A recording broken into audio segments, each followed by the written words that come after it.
Hi everybody and welcome to another Saturday Night Live with me, Peter Driver here in Piscarifly. I hope you're all keeping well and everyone's having a good evening and had a great week. We've got a great show lined up for you tonight, folks. It's Bumble night tonight. Haven't done one from Bumbles before. Been asked a few times about it and said you know what, it's a good time. It's a lovely way of tying a lot of Irish history around bumbles and stuff like that, and there's some fantastic bumble patterns out there. So I've selected 4 absolute cracking bumbles for you tonight, so we're going to get into them in a little while. Dave is along, of course, as well with another trivia. Last week, the trivia from last week, we know we all had the crack about the trivia and the bird standing on one leg, and if he lifts the other leg he'd fall over. I actually couldn't come up with a winner. I went back through so many messages during the week and I just didn't come up with a winner, so I'm going to let it roll over for this week. So what you got to win this week is you got the Piscari Dry X, you got the Piscari Dry X Gel, you got the Piscari Dry X Powder, and you've got our Fuller's Earth Mud to win. So we've doubled up on the prizes for this week, and keep an eye out there. Dave will be along in a little while with the trivia quiz. Don't forget to share the stream, folks. If you hit the share button on the stream, you're in to win tonight's flies, along with a couple of other ones that I've done up there for the last hour or two, just getting warmed up and stuff like that. So hit the share button and get a few people on. Really do appreciate all the support. Merry Christmas to yourself. Kenneth Raleigh, yeah, Googling for all the answers this week. I don't know what sort of humour Dave is in. Dave was down in the Dare Springs all day, freezing down in the wind. I don't know what sort of humour he's going to be in today, folks, so we'll keep an eye on it anyway. Keep an eye on the stream there for Dave, and he'll be along. So we were busy all week there, really getting into the hunt, getting ready for Australia now. Tuesday week, flying out to Australia for 5 weeks. Can't wait. Time flies there. We were on the club there, Piscari Club, during the week. We had a live session there. I think it was a Wednesday night or Tuesday night. We had a live session on Piscari Club. Good old crack. If you're not a member of the club, do join. We do appreciate your support. And join in and see all the live footage that'll be coming from Australia when they get out there fishing Tuesday week. But we're going to keep going now. Along the way, actually, folks, I'm going to talk a bit about, in a little while, I'm going to talk... Dave is on there anyway, lads. I see he's on there anyway. He made it back down from Ned's. But I'm going to talk a little while about a live sale we have coming up during the week on Wednesday night from Jensen Fly Fishing and Fly Time Company. I've had a look at some of their gear there earlier on in the couple of weeks back, and it's impressive enough now. Really nice fly fishing, fly tying gear, and we're going to start stocking it early in the new year. So we're doing a live fly tying sale and fly fishing sale on Wednesday night at 7 o'clock. You can do it through our Facebook. I'll explain a bit more about that in a while, and I have a little video to show you on how it all works. But let's get down to the bit of fly tying. You're very welcome, Gary Hogarth is on there. No problem. We sent a card out to all our club members there during the week, just wishing them all a happy Christmas and a club sticker. So I do. Mark Joyce, Kenneth Raleigh's on there as well, John Johnson, Dave is on there, Neil Hamilton, Jared Murta, Paul Burke is on there, Joseph Rowan and Kenneth Raleigh. Joe, I was looking at your answer and I thought maybe, yeah, Jamie Conway, Ken is on there. Well, Brian Kennedy, Graham Lanigan, Richard O'Connor, Declan Noonan, David Hannaford, James Kavanagh. Great to see somebody. Ricky's on there, Ricky Croak. Martin O'Rourke, very interested to hear about what that little thing you did with that reaver. Dylan Roberts is on there as well from Wales.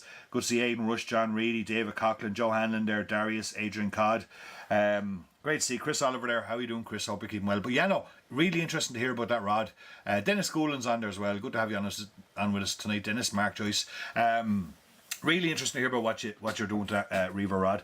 I might give you a ring during the week on that there when I get a chance and see how what your ideas and thoughts are on that one. But right, so we're going to get rocking into the fly tying here. We got 4 bumbles to get through tonight. Of course, we all know bumbles, our favourites. Well, definitely one of my favourites. Kingsmill, Moore, of course, tied 7 bumbles. Hi, John Ferran, Paul Cal's on there as well.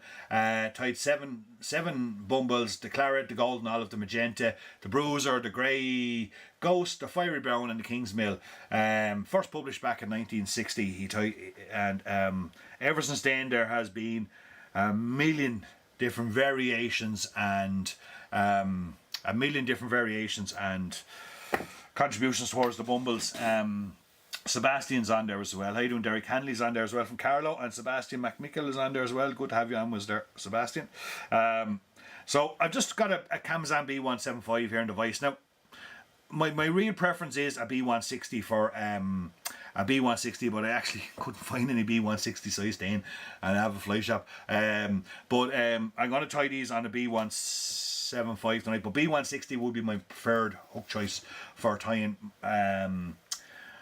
bumbles. And we're going to start off with a golden olive bumble. Okay, now I don't have any Tommy Fly or any micro glint. How you doing, Stuart? Good to have you on with there, Stuart Wiley.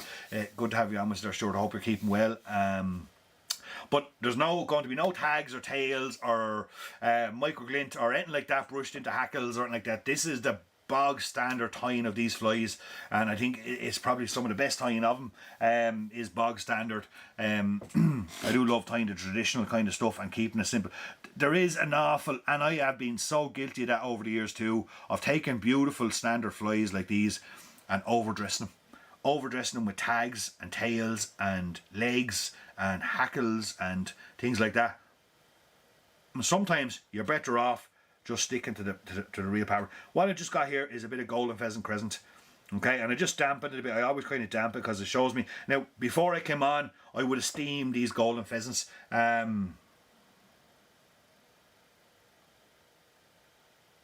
what type of watch am I sporting there? It's the watch is a G-Shock Mudmaster. That's the watch. A G-Shock Mudmaster. I wear it. How you doing, Bob Irwin? Good to have you on with us there. But I would have went on and I would have steamed these golden pheasant crescents before I came on. They can be a bit ruffled and a bit sideways and things like that. And if you just boil the kettle while you're making a cup of tea and then over the steam, hold them there with absolutely John. Yeah, flies. Some flies have to be messed with, and these are some. Now, don't get me wrong. There's a lot of nice bumbles out there with tags and stuff, and they are effective. But just for tonight, I said, you know what? I'm just going to stick to as close as I can to the originals. I don't have the same materials, obviously, Kingsman Moore had back then, but we're going to keep them fairly original. But I steamed these crescents before I Dylan Robertson. Yeah, I'm okay, Dylan. He said no microgram Tommy Fly. He asked him the question, am I okay? I'm okay, yeah. Just going to stick to the traditional tonight. So I'm just putting in that bit of crescent there, and I like a longish kind of a tail on my bumbles. Okay, and I make sure they're sitting exactly on top of the hook, and that nice natural curvature is coming up off the hook there. Take away a bit of waste. And I always give it a turn back up or two, just so I don't disturb the tail. Hi, Jim. Jim Merlande's on there as well from Canada. Good to have you on with us, Jim. Little bit of small uni-French oval tinsel here for the rib.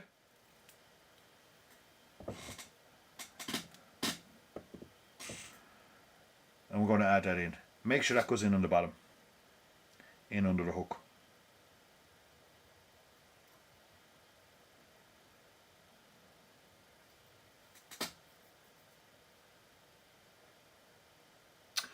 Good question.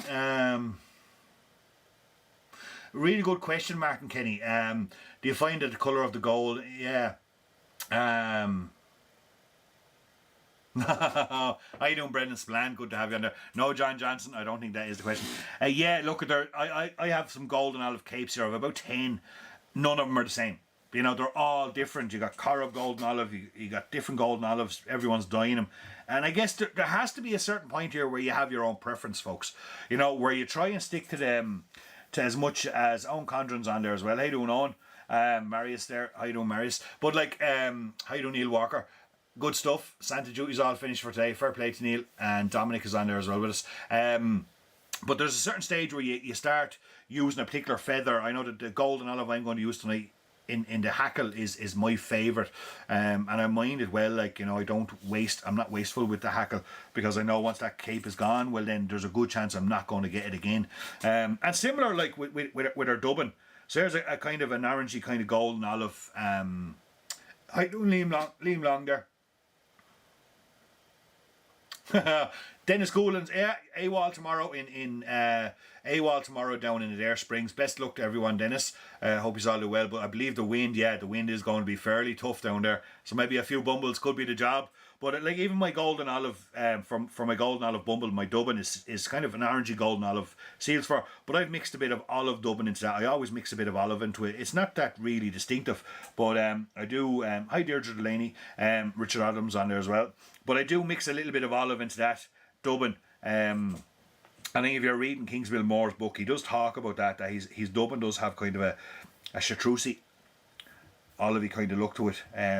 I'm just going to dub that onto that thread. By the way, I'm using red thread for this. I think the original tie-in has brown thread, but I like the red head on it, on this particular fly. So I'm just dubbing on a bit of that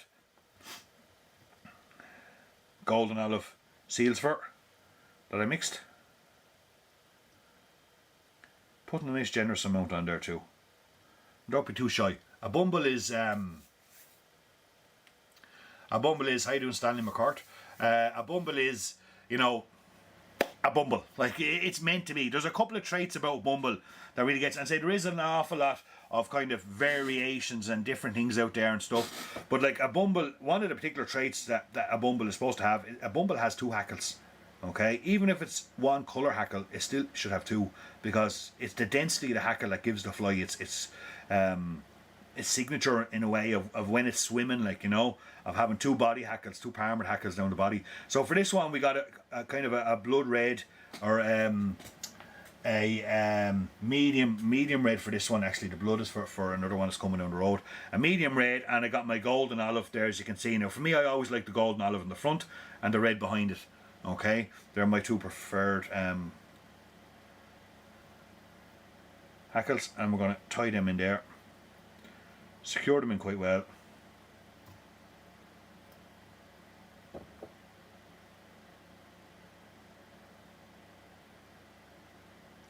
And let's take away our waste.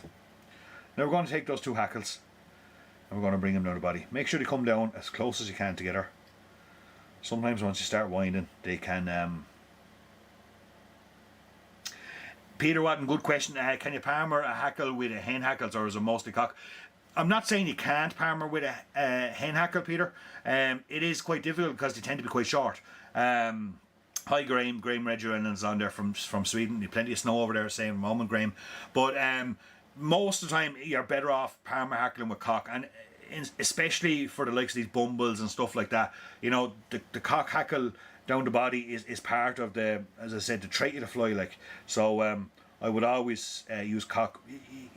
Some stuff you can get away with hen, but most time you'll find that hen will be too short, and it can be a bit soft, so it actually it can actually, you know, really kind of fall in around the body. And how you doing, Mark Robinson? Can really fall in around the body, and you don't actually get the kind of desired look you want to the fly. So I'm just going to take my oval gold small here now, after coming down the body there with those palmer hackles, and just wiggling my way up along. It's very important when you're adding in, I mentioned it there, when I'm adding in the gold, oval gold as my rib a couple of steps back, to add it on the bottom. The reason for that, if you don't put it on, if you put it on the side or you put it on top, well then when you actually make that first turn to trap down these hackles, there's a good chance you're going to disturb that tail. If you disturb that tail, now it's dry now and it's kind of flared out a bit, but if we moisten it up, or when it's swimming, it'll curl up beautifully and it'll sit perfectly in position off the hook. Where if you add your rib in on the top or on the side, when you make that first turn of yes, you can do that, Peter. When you make that, I'll come back to that in a second there now, Peter. But when you make that first turn to securing those hackles, you will disturb the tail, and then it makes that tail kind of sticking out a bit from the side. How you doing, Staten Jack from Canada as well? Good to have you on with us. So you know, be wary of that when you're especially when you're using golden pheasant crescents. You want that tail to be sitting perfectly up out the back of the fly. Just going to lift up these now and just slide the tip of my scissors in there and take one out at a time. That's my waist hackles. And there's probably another fly left in that. But Peter, yeah, I would always use cock hackles on the body palmer, and then for like Zabibios or other flies, well then what we would do is we would use the hen hackles as a shoulder hackle.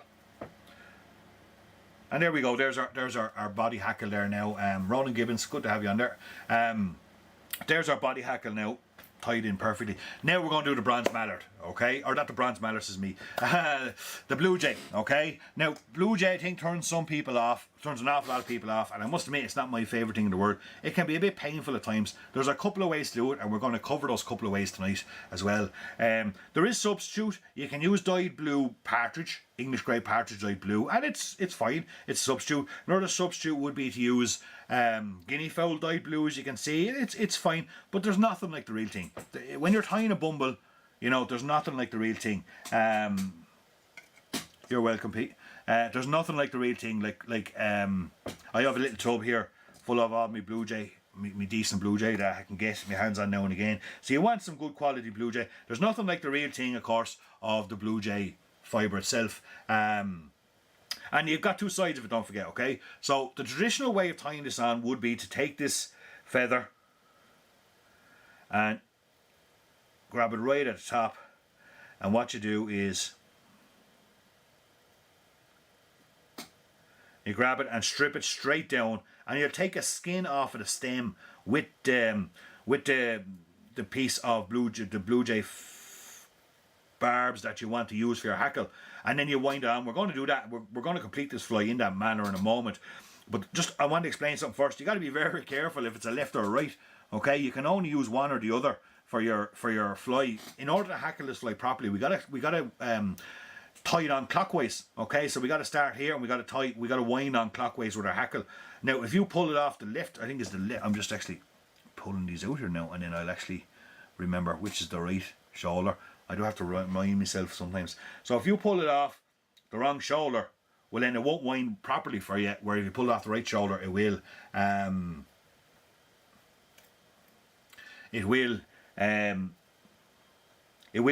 wind properly for you. So I'm just thinking which one to wind now. I better make sure I get this right now, because if I don't, you'll all have a right old galler at me. I'm going to pick out a good one for stripping, actually. You know, I'd be quite fussy enough of which feather I say, yeah, I'm going to strip that one, or no, I'm going to pluck that one. So I'm just going through the little tub here, just looking at what I want. I also am aware I have a size 10. I have a size 10 there, and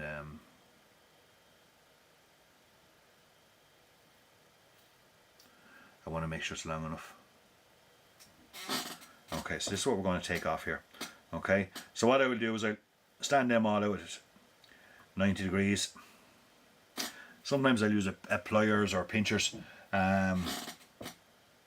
Exactly, John Johnson. There's only 90 odd people on one channel watching me. I got another channel on here that's got another blast of people on watching me. And then we got YouTube going. That's another blast of people on watching me. No pressure. And I was thinking about that tonight. God, you know, I've got under pressure in this show a few times, and I've managed to dig my way out of the hole fairly quick. And in fairness to you now, you are fairly good as an audience to let me away with a few things. But doing blue jay it can be fucking head wrecking. Okay, so what I've got, I've just grabbed the tip of that feather there in my hackle pliers, you can see, and I'm going to start here at the top.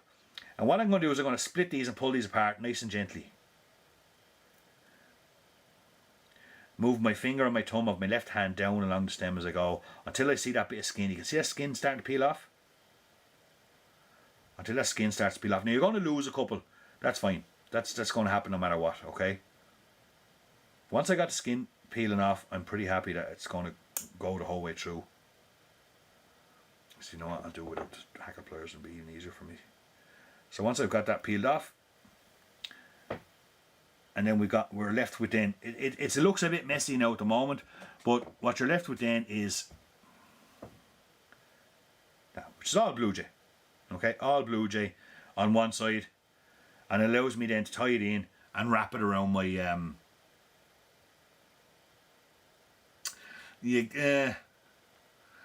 thanks, Adrian.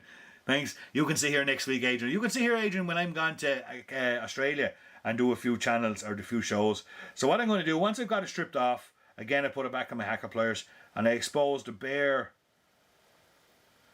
one or two of the barbs of that.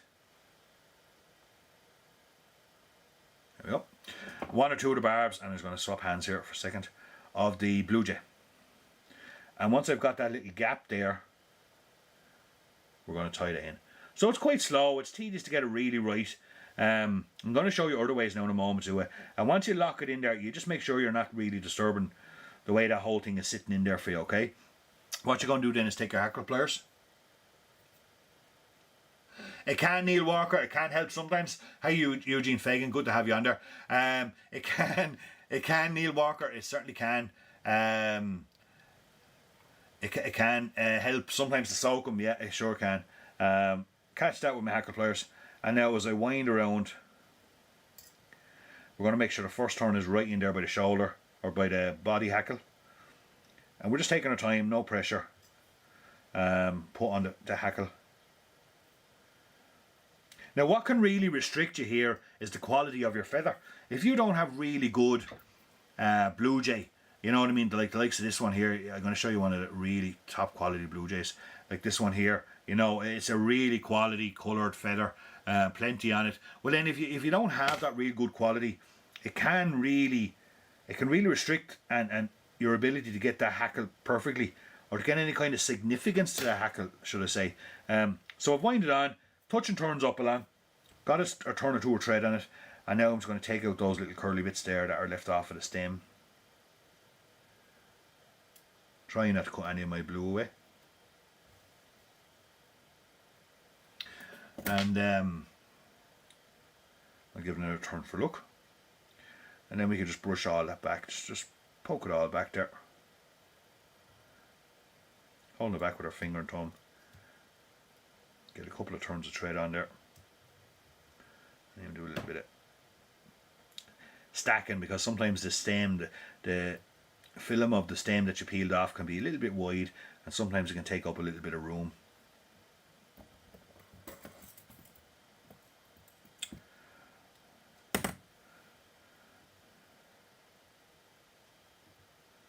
And I'll put a little whip finish on that there now. And that is a golden olive bumble. And an absolute beautiful fly. That's something you'd call pure Irish. Lovely fly. Now, if you were to use another substitute that I've seen being used, thanks Dennis. Thanks Stanton. If you were to use another something is one of those little curly things I just noticed on the camera there. It shouldn't be there, so I'll take that away. If you were to use the blue peacock, well, what you would have then is what I tend to call is a leggy bumble. So some people substitute the what you call it, the blue jay with the what we normally use on the collar of a goat's toe. That's when, if I was looking for a leggy bumble, what I would call a leggy bumble, that's what I would use, is that substitution there. If someone said to me, would you tie a golden olive leggy bumble, well then that's what I would use for the hackle instead of the blue jay. But you can't beat the blue jay. You know, it's absolutely fantastic. And that's one way to hackle it, the shoulder hackle. We're going to cover a few other ways to shoulder hackle it as we go through each one. But that's the bog standard, and you know, one of the finest flies ever invented for Irish loch style. Beautiful fly. Is you know, it is spawned so many variations. Thanks Neil. Thanks Declan. I know, absolutely. Blue jay can be an absolute pain. Good question, Mark O'Neill. And pretty much they do. Pretty much as we go through Kingsmill Moors, 3 of Kingsmill Moor bumbles tonight, and then we got one kind of other bumble that Kingsmill didn't do, but it's one I really do love tying. But they do, but that's a real trait to thanks Thomas. That's a real trait to the bumbles, is that they have 2 body hackles. Even if it's one colour, you put on 2 of them. Okay, because it gives that density to the body. And that one's a little bit light, but it's actually nice. Okay, it's nice. Actually, it looks quite good. So that's going to go there. I'll put a little bit of varnish on that there now before. We'll go through that now in a few minutes. Chris Oliver, thanks Graham, thanks Damien. We're going to go through. We are going to use guinea fowl for one of the flies as well, just to show how we use that. Because guinea fowl can be quite long. Okay, so a little bit of varnish on that. That's going to go into the tub there now for anyone to share the live stream. They can win that little golden olive. They can win that little golden olive that I would have tied earlier on as well. They're gone. There's 2 other olives, or 2 other bumbles in there as well that you can win. You can win tonight if you share the stream, and we'll do the draw tomorrow. Dave will be along with his question in a little while. Okay, so let's move on. We're going to move on to my favourite of all times, and that is the claret bumble. That was dyed red, Kenneth. It was dyed red. Just John, yeah. Thanks, Istvan. I don't know about putting booby eyes on that one now. So we're going to move on to a claret bumble here, and I'm going to use a claret tying thread. Claret bumble, what a fly. What a fly. No matter where you go in the world, claret bumble will catch a fish. It is a fantastic fly. This time we're using golden pheasant tippets for our tail. Actually, you know what? I'm going to do something different before we even start with our blue jay. Okay, and what we're going to do is tie it in a different way. I might as well show you on this one. Okay, so we select one of our blue jay feathers. I'm just looking for the right blue jay feather for this kind of. This one might be bad. Okay, and what I'm going to do is I'm going to stand out the blue jay barbs again off the stem. Oh, I dropped that one. Like so. Take away any of that rubbish that's off the bottom in case that gets mixed up.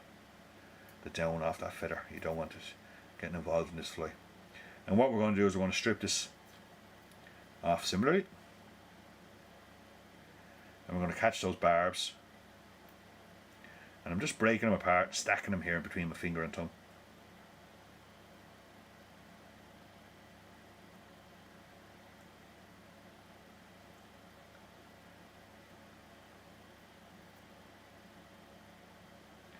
Completing the process. They're all pretty much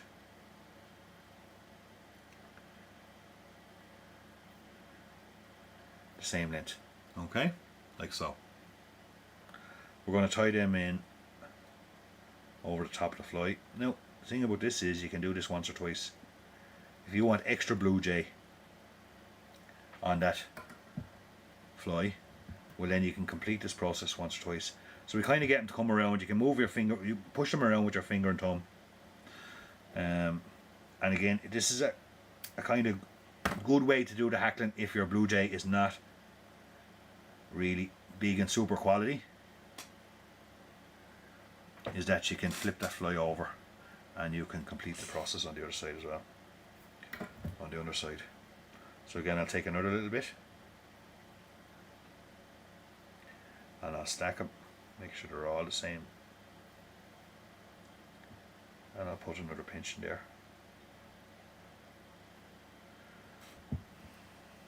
And we'll leave them there. Take away our waste. I'd often get requests for bumbles, and one of the requests would be, will you throw a bit of extra blue jay onto that? You can't double hackle blue jay the way we did it before. If I want extra blue jay, this is the way I have to do it.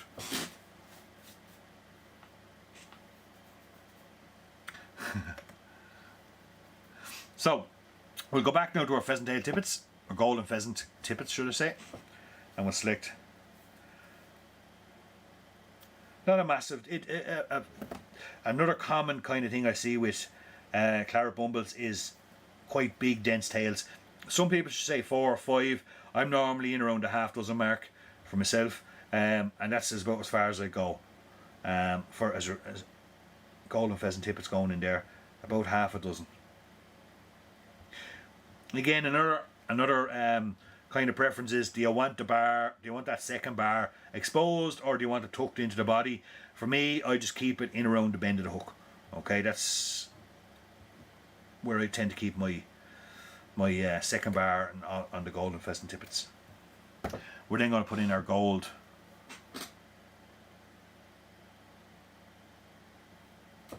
It can be, Dennis, yeah, it can be much neater. And again, you know, you can get in an awful lot more blue jay that way by just doubling up, especially if the feathers aren't great. You're getting near the end of your wings and stuff like that, and you want to just get the most out of it.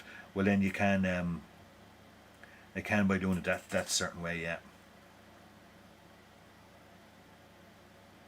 Yeah, Graham, the blue jay, it comes on a wing, like, so you know you've got, and it depends on the wing, depends on the quality you're buying, and but they do vary in size, so depends on what you've left or what you got, or how good quality is. I got a nice medium to dark claret claret seals fur on there. And again, we're tying it up the body. Not over dubbing it too tight to the thread, keeping a bit of bushiness about it.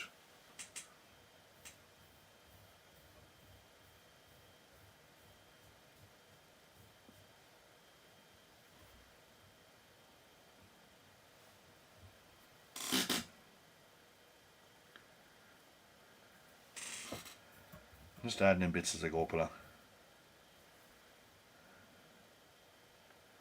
So I get up there near there. Now, we're going to tie in a black and a medium claret. A black and a medium claret here. Hackle. Again, my primary colour is going to be the claret, so I want the claret in the front, ahead of the black. Now, this is natural black, okay? It's not dyed black.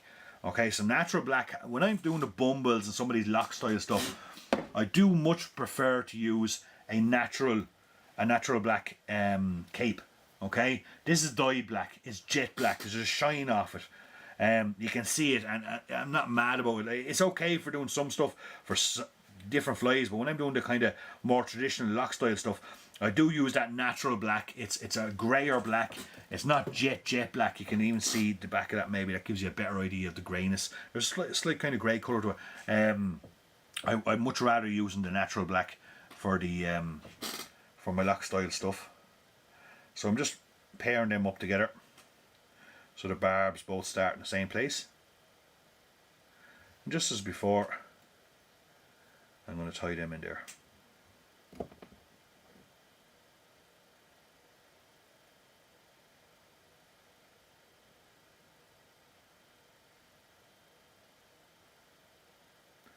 And then we're going to take out the... I have that many screens going in front of me tonight. And there's that many meshes coming in there. We're going to take these two and we're going to start winding them down the body. Always putting kind of the first one or two turns fairly close together. Just giving our body, our hackling really good shape, and then start making our way down.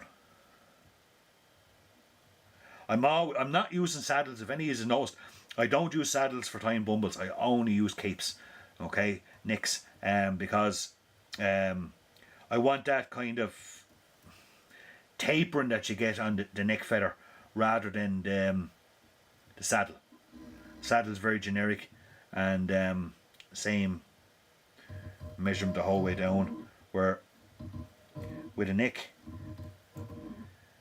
you can get, you know, the larger barbs up the front, followed by the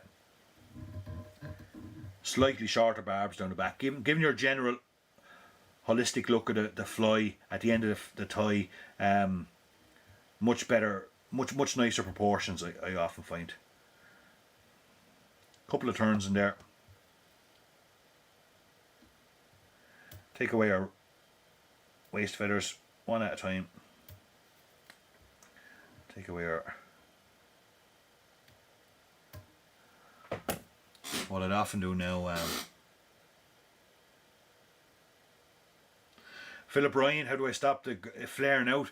You don't really, it's just, it's your initial tie. It could be, I just put a tiniest little bit of claret dubbing in there, just at the head of that, just where I've been tying everything off, and I can brush that out now in a few seconds. But sometimes it can be when you're, what we're going to do now is we're going to start stroking all these back. These are our blue jet. And I kind of give that a good push back, making sure I'm getting a good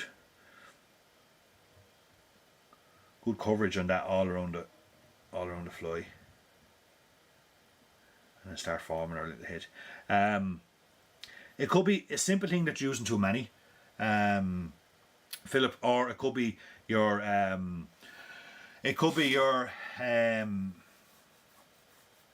they are, Kevin, on top of each other, not back to back, on top of each other. The natural curvatures are both going the same way in those body hackles. And you can see, as Dennis was saying there, you know, it is a much neater way of doing it. And you can see the extra straight away. You can see the extra bit of blue jay we've put in there is cloaking that fly. It's made an absolute smashing fly. This one might go to the giveaway, lads. This one might just happen to sneak into the wooden fly box behind me. Going to give that a little whip finish there. And take away our waste. Take away our thread, should I say, not our waste. But once they get wet, they'll come together, as you can see. Little bit of varnish there. Now, also, a lot of my wet flies, you'd often see me brushing with a dubbing brush and brushing back to get the natural kind of, that really lovely look. Thanks, Craig. That really lovely look. I don't do it on bumbles. Bumbles are meant to be standoffish like that, you know. A lovely big bushy fly that's you look and you go, that thing's just going to roll around waves. It's going to absolutely smash fish out of it. Yeah, John, that's it, yeah. Sorry, Dominic, they're on 10s. These are all, I'm tying all these on a Kamazan B17510. Now, normally I do them on the B160 size 10. I like a B160 for the bumbles, but I actually just didn't have packet. So I said, I'll just do it on the B, thanks, Marty. I'll do it on the,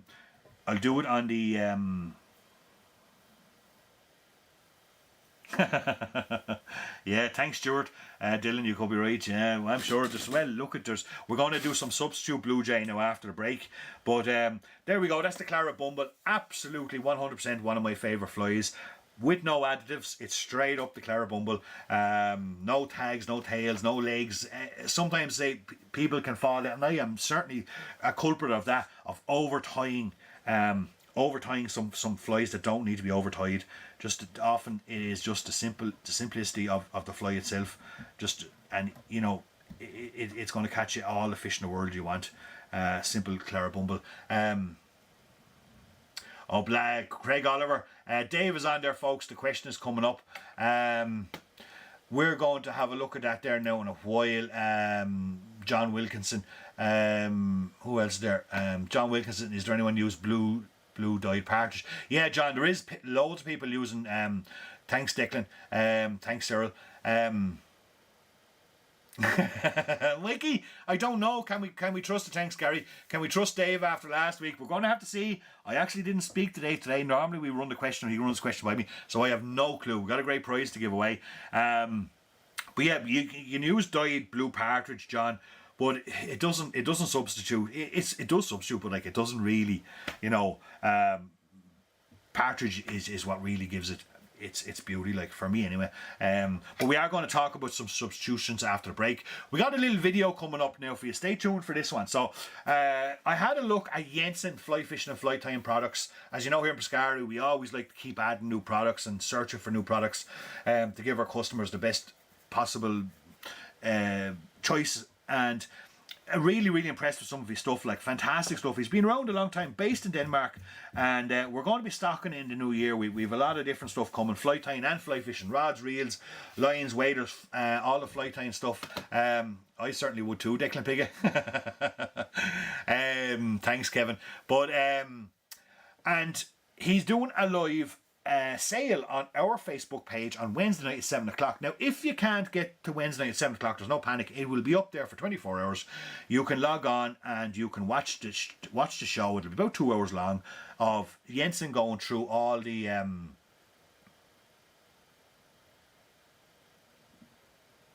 I'm just reading some questions there. Thanks, Gary. I'm reading a comment. But you know, you can go on there. You can log on. Jensen is going to explain to us there now shortly how it's going to do. It's only a 3-minute video, but it'll give you some idea. But it's a live show, our live sale. There's going to be some great bargains. I saw one in the UK last week, and there was some fantastic bargains in it. So looking forward to next Wednesday night. Will be lots of posts going up on social media, on Facebook. So do share it and join in. It doesn't cost you anything. You can just look at it, and you don't have to buy it if you don't want.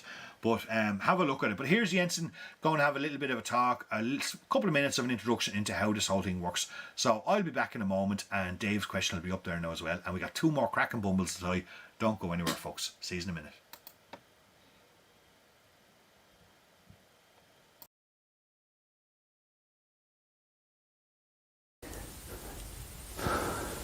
Hi everyone, I'm just going to make a small presentation of our live sale and how it works and who can take part of this and so on. So let's jump into it. First of all, what is live sale? Well, live sale is pretty simple. It is a live streaming we do on Facebook, and we are going to share that feed to your Facebook site. And if you have a customer looking at the feed in your Facebook site and orders some products there, he will automatically end up in your website. So all customers that follow your the live feed in your Facebook site will end up in your web shop. And how does that work? Well, it is like this. We have, a range of products, usually around 80 or so. We will go through that evening, and it will take about 2 hours to go through all 80. It could be one of these, for instance, a fly line. I will start make a presentation of it and tell you a little about the specifics of it, and then I'll lift up a piece of paper like this. You shouldn't mind, this is actually in Swedish, so not even Danish, this is Swedish. But anyway, it will be in English when we do it in your area. Up here it says the product that I'm showing you, and then we have a code here, and in English it would be yes please 160 instead of ja tack. So then it will say yes please, and this is the weight classes you can get it in, and this is the normal price, and this is the price we're going to sell it this evening. This is in Swedish kronas, remember that, it's not euros. Anyway, if a customer says, well, I would like to order one of those, maybe a 6 weight of this fly line, then in the comments field on the Facebook site, he just writes yes please 160. Another product would have another code number, 150 perhaps, but yes please 160. And when he does that, he will automatically get a message in Messenger with a link directly to your website to this product. And when he gets to that product, he just chooses, the 6 weight, put it in the basket, and pay it like any other buy on a website. So it's very simple, and it's all runs automatically. Even if you have a shortage, stocks and everything is run automatically as well, and the customer will be notified if things are out of stock, or if he's on a waiting list for a product or whatever. Everything runs on automatically, so you don't have to do anything. I really hope you want to take part, so if so, just contact us. All right? See you soon.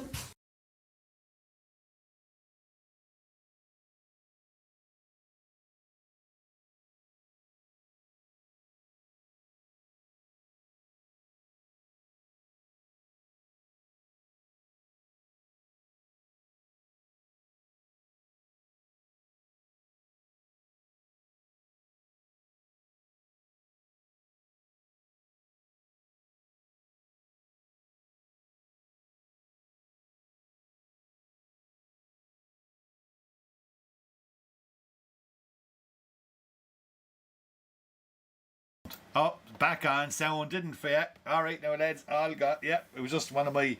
I have to do a bleeper every now and again for you. I have to make sure you're all still awake.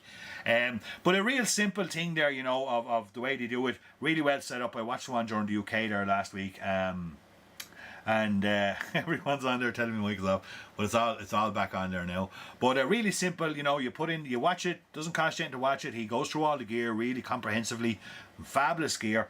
And then if you see something you like, a line or a piece of flight time material or whatever, you type it in the comment section. Straight away you get a message back which directs you straight to my site where you purchase the gear. A couple of days later I have it out to you, and you get great discounts. There's some fantastic absolutely, Dave, nothing changes. Hey, it's live. I'm doing my best. I got a lot going on now at the moment. Anyway, let's get back to some flight time. Do check out that live sale, folks. Wednesday night, 7 o'clock. If you can't see it Wednesday night, it will be up on my Facebook page for 24 hours, and then it gets taken down. Have a look at it. Some cracking gear going to be sold, and I'll throw some more social media posts between now and then on it. And hope you all grab a bargain. So we're going to go back on here. This time we're going to try the fiery brown bumble. Okay. Yeah, he's got some fantastic stuff. And he's going to give away a lot of freebies on the night too. I think Wednesday night he's got free rods and stuff like that to give away. So a couple of good prizes there that can be won by just logging on and having a look. Why the hell not? So we're going to tie now. Normally the tying thread for this one is brown, but again I like to tie red. This is a fiery brown bumble. Okay, fiery brown's a great fly. Another one of Kingsman and Moore's patterns. Now, for the tail here, some people are using golden pheasant tippets, okay, dyed red, and that's not bad. I've tied them with that too, and they can be decent enough. Kind of Indian crow sub is really what you should be tying with, or what I tend to like to tie with is I tie with golden pheasant crescent dyed red. Okay, again I give it a little bit of a moisten. Golden pheasant crescent dyed red, and I'm going to tie it in there and make sure. And again, I want it like a little bit of length with it. Okay.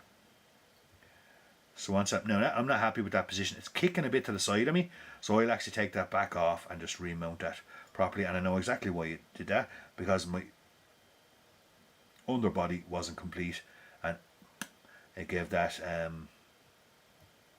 golden pheasant crescent a chance to slip to the side. And once it goes out skewer to the side, I don't like the look of it. I want it sitting just nicely on top. That'll do, point. Yep, perfect.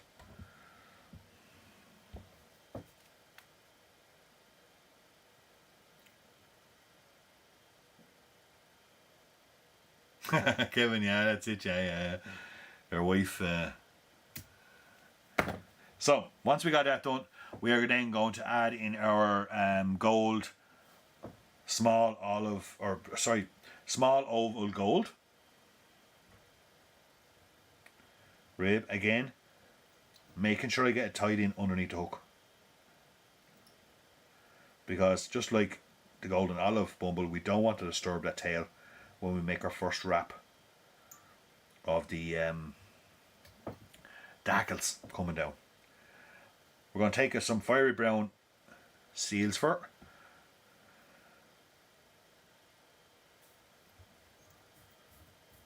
We're going to put that on there. If you're having trouble about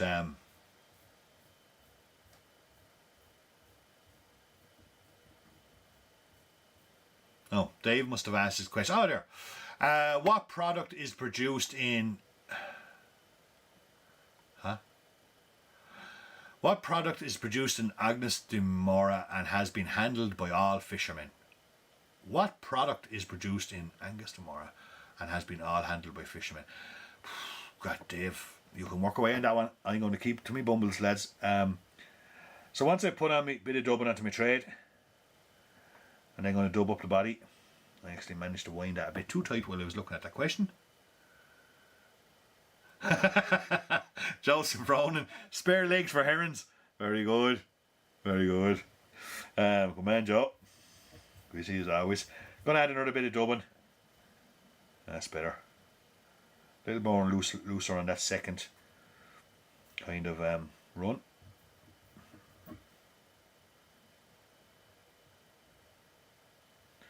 Now, for the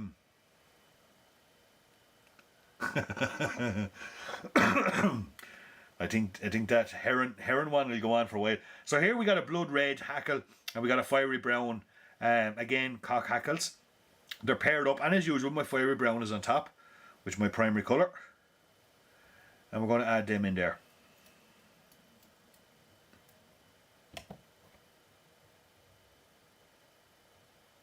I actually don't know the answer to that question because I didn't get a chance to speak to Dave. So I'm going to let Dave handle that one.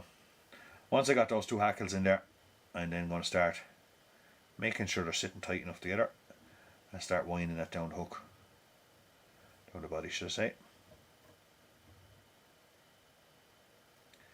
Making sure they travel pretty much side by side the whole way down. I'm going to catch my rib and get that first turn.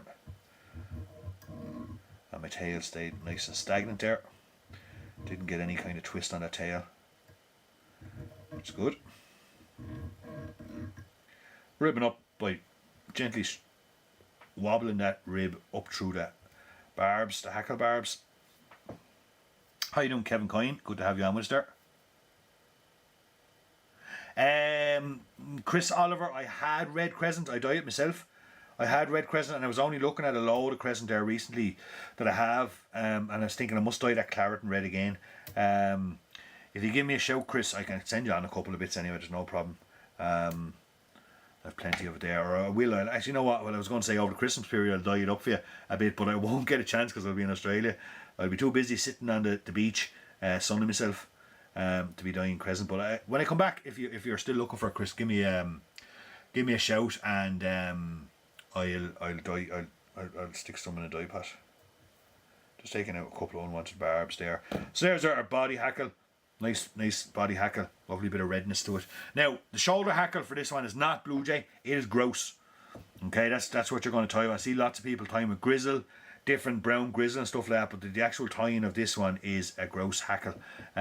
Grouse can be a little bit awkward to hackle with sometimes. As you see, I'm just making sure I get the kind of right feather I want. I find it can be a bit sticky. Now, I had to go to a bag that had that famous orange sticker on it to get Cork is the correct answer, Dave says. Thanks, Dave. And I will have a look back and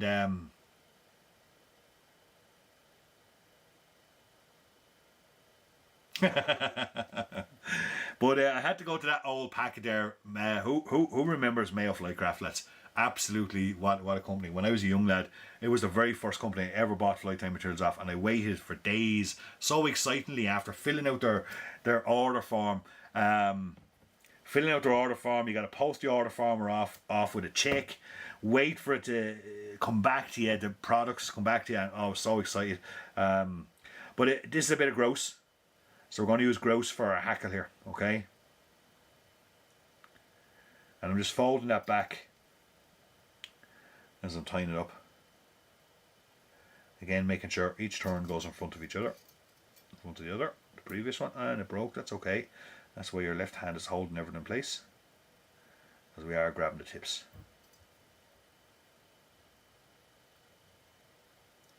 And then once I got to turn the thread over that, secured it in, I'll put a second one in there, and then I'll take away my waste.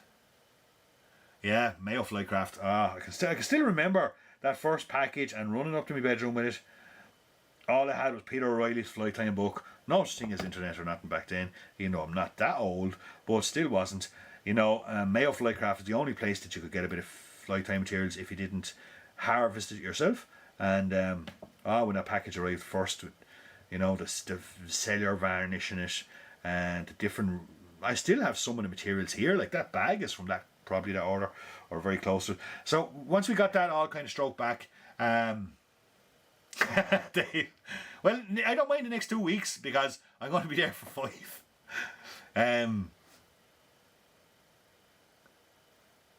Absolutely, yeah, definitely. Graham Lonigan waiting for it to come back in was just magic, and then when he got it, like, it was just fantastic. I still have some of their tinsels and some of their flosses and stuff there as well. So once I got that brushed back a bit, we're going to put the head in there, secure it off, and then take away our waste. And there we have our fiery brown bumble. Really good fly for fishing peaty water, according to Kingsmill Moor. No problem, Chris. Give me a shout there early, mid-January, and when I get back, because I was actually looking at it, I was thinking I must put on a couple of dye pots for some claret. I use a lot of claret. Claret golden pheasant for octopuses and stuff like that as well, and claret golden pheasant tippets and stuff. So give me a shout back there. So that's that one. Thanks, Adrian. That's that beautiful fiery brown bumble. Lovely fly. Say Kingsmill Moor reckon it was the only one to fish for in thanks Kevin in muddy peaty waters. Okay, so we're going to move on to our final flight tonight, and we're moving away from Kingsmill Moor. That's gone into the tub there, folks. By the way, there's a nice little collection in there. If you haven't shared the stream already, hit share on that stream before we finish, and you could be in to win tonight's flies. I got to move a little bit of material around here now for a second. And by the way, actually, folks, I got a couple of questions during the week around, what's happening to the shop. Obviously, while I'm in Australia, the shop is staying open. The shop will be open every day over Christmas, bar Christmas Day and Stevens's Day. There will be no one in the shop, but other than that, there's going to be someone in the shop every day of the week here on normal hours. I'll still be contactable. I'm on the other side of the world, but I'm not leaving the planet, so I still have social media and all that kind of stuff. I'm still debating whether we're going to get the live show or not out there. I certainly will be putting up a lot of content. Go ahead, John. I certainly will be putting up a lot of content, and especially on the club. For anyone that's a member of the club, you'll be following on my Australian ventures. I've got an absolute ton of fishing gear here behind me at the moment, of stuff that has to get packed up, that's going to be brought to Australia for fishing out in Australia. So there's going to be a lot of fishing done out there. I'm looking for particular seals for here now, what I'm blabbering on. There's going to be a lot of fishing done out there and a lot of videos. We're doing a lot of saltwater fishing. We're doing salt. I thought I had actually brighter red than that red, but that's okay. Maybe it's just because it's so dark in here. But a lot of saltwater fishing. We're going to be doing a lot of absolutely, Graham. Yeah.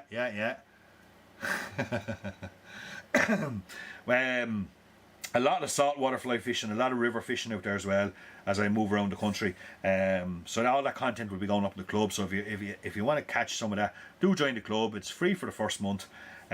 Great discounts on gear, and there's a lot of big plans coming for that club down the road, trips and all that kind of stuff abroad with us here in piscarifly and different things. So check it out. So we're going to put in another Camazon B175, and this time we're tying a lovely Watson's Bumble. Okay, Watson's Bumble. It's a variation of the original Watson's Fancy, but this is a Watson's Bumble, or at least my take on a Watson's Bumble. And I'm going to start off by using some black thread.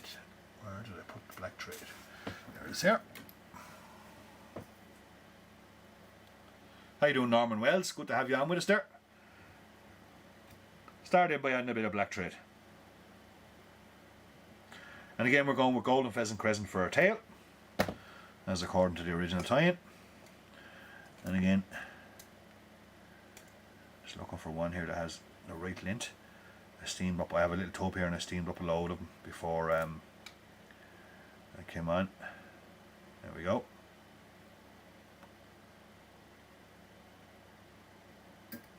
And we're going to add that in there.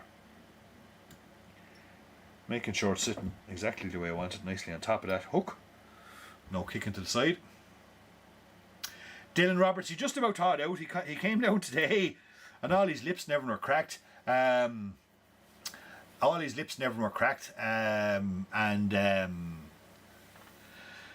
being frozen, like it was so cold out there. But yeah, he really enjoyed it. Seemed like a great competition. Fair play to us.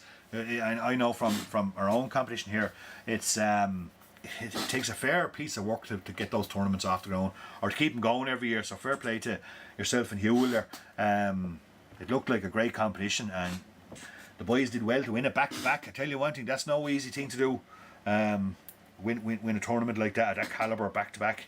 It's a fair play to them now. Adam and the lads did a great job on it. I'm going to add in a bit of small oval gold or silver here for our rib, and again, make sure it gets up in underneath.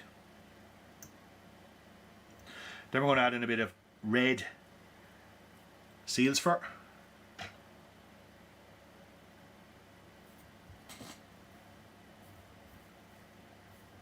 Hopefully next year I'll get back to well, I'll actually be over in January, Dylan, anyway. I'm going to go over when I get back from Australia. I'm going to head over for 2 days with Mark, meet up with you guys and see how everyone's getting on, and catch a couple of grayling hopefully. But hopefully next year I'll be back in the grayling festival. And we're starting with the bottom half of the body of our fly in red, and as according to the pattern, the second half will be black.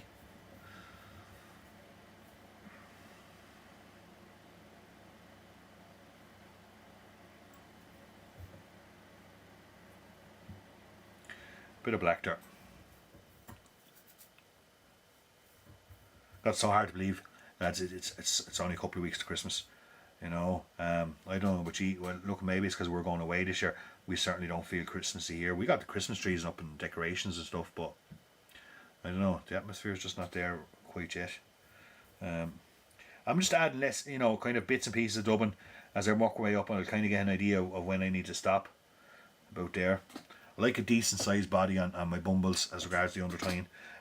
Here's a perfect example of using the one colour. I've only got one colour for Watson's bumble, which is black, okay, and it's natural black. It's not a dyed black, as I much prefer. And I've got two black hackles, okay, so I'm going to put them on because one is just not enough. You won't have the density or the body in the fly to put on just one, okay. You got to put two.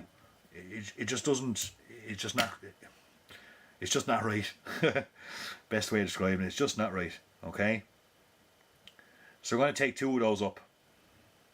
Again, the first two turns are fairly close to each other, there at the head, given the body to the fly. And then as I start making my way down, I start sparing them out a little bit. And once I get down there to the end of it, I'll take my silver rib. And just as we've done all night, wiggle it up along. Even turns up to that body, making sure everyone's well secured and we're trapping very little.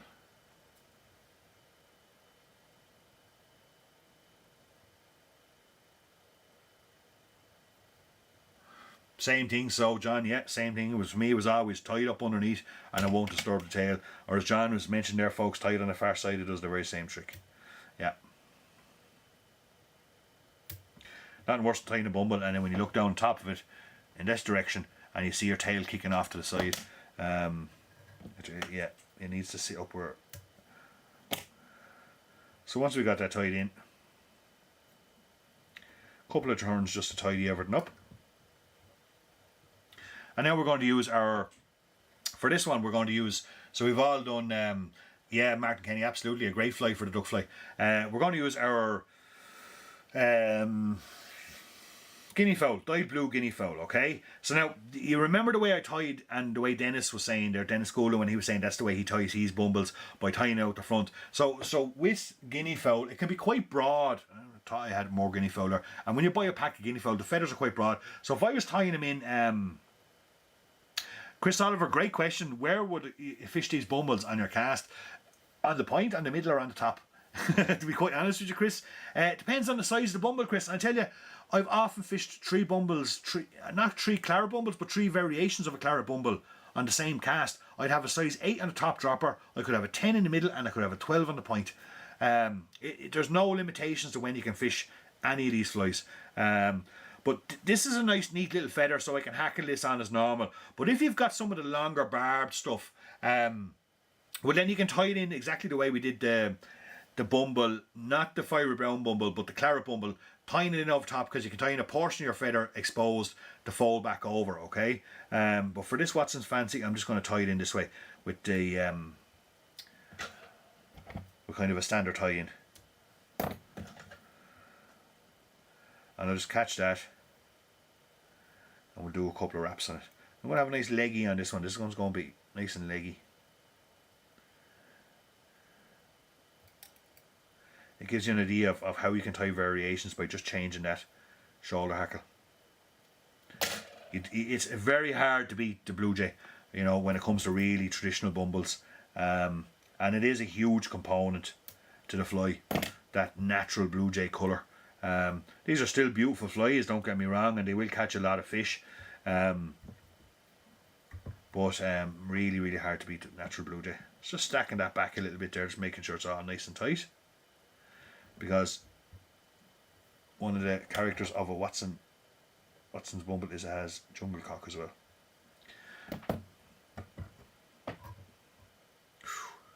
That happens. Thread slipped. I was looking at the screens there and the thread slipped off the eye of the hook. That can happen. What I'll do is I'll just remount that hook slightly back a bit so gravity will hold it there for me, and I'm looking for my Blue Jay, or not my Blue Jay.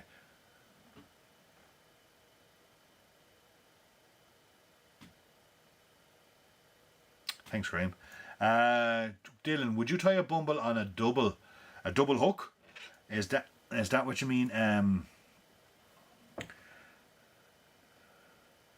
Not really, Graham. If you mean, or sorry, Dylan, if you're talking about a double hook, I wouldn't know. Not personally anyway. I'm sure there's plenty of people tie them on double hooks. For sea trout, especially the claret bumble could be, it really is that famous sea trout fly. You can see I'm picking up my jungle cock, by the way. I moisten my finger and I have the jungle cock already selected. If I'm tying a lot of flies with jungle cock, I always do my jungle cock prep before I start tying, and then I will have them in a little tray and I just pick them up on the back of my finger. I find it the easiest way to do jungle cock. Holding everything into place, couple of turns, and then I'll cut away that waste. I've never tied, I've been asked for a lot of stuff, Dylan, but I have never tied a bumble on a double hook, and that's been totally honest with you. I must try it and see what way it'd look out. Is it something that you've seen before in Wales, Dylan, for sea trout, or anything like that? So we're going to whip finish that there now.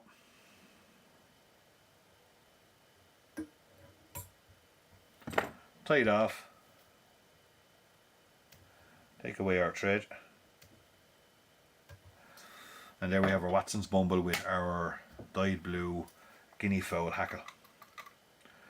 And if you were to tie the same fly with blue jay, you certainly will get a different look. But it's still a very beautiful fly, just as it's tied there now. Quite leggy.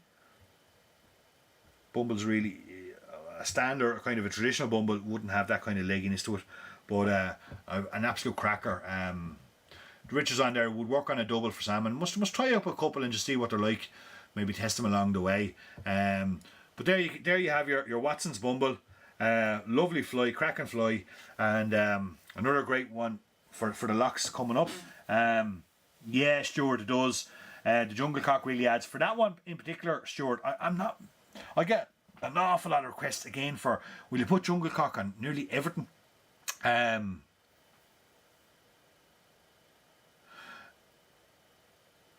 Okay, just reading some of the message here. Must tie up a couple. Thanks, Norman Wells. But just back to Stuart, like some people ask for an awful lot of jungle cock on everything, like claret bumbles, bibios, dabblers, everything, and I love jungle cock, and it really does set off a fly beautifully. But it's sometimes when it comes to some of the more like the bumbles that we were trying earlier on, the golden olive bumbles, they don't. Sometimes I feel they don't need it, you know, and it can be over tied. Or if you keep them nice and simple to the traditional kind of style, they're still a beautiful fly and can be super effective. We all fall into that trap of buying too many materials, overtime. Thanks, Declan Pigga. Overtime. Thanks, Dominic. And oh, good question, Dominic. Jungle cock or biots? For me, it's got to be jungle cock. Thanks, Gary. Thanks, Kevin. But there we go, folks. That's another Saturday night out of the way. We will have another Saturday night next week before I go away. Don't forget Wednesday night. If you're looking for something to do and you want to grab a bargain or some nice gear, do check out piscarifly on Facebook. You will see the Jensen live sale on there. Keep an eye on our Facebook page throughout the week. I'll be putting up more prompts and stuff like that there. If you need any Christmas presents or your wives need any prompting, do stick them along to piscarifly.com or give us a ring. Quite a few people give us a ring.